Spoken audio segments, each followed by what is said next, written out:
હવે જો છઠ્ઠો એવું કહે છે કે ટ્રિટિયમમાં પ્રોટોન, ન્યુટ્રોન અને ઇલેક્ટ્રોનની સંખ્યા અનુક્રમે કેટલી હશે? તો હાઇડ્રોજનના કેટલા સમસ્થાનિક છે? યાદ છે?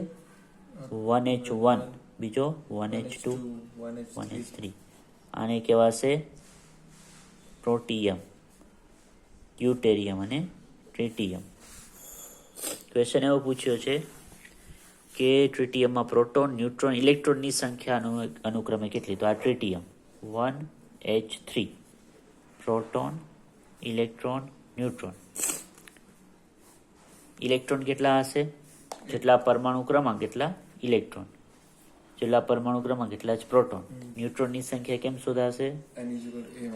A ઓછા Z, A3 Z1 n equal to 2.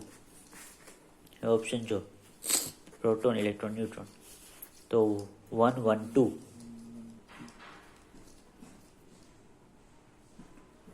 પહેલે પ્રોટોન કીધો છે, પછી ન્યુટ્રોન, પછી ઇલેક્ટ્રોન. 1 2 1 આવી ગયો ઓપ્શન બી.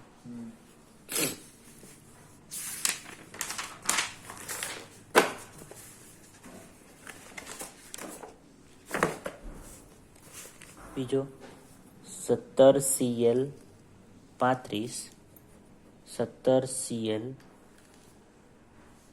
37, તેમાં શું એક સમાન નથી?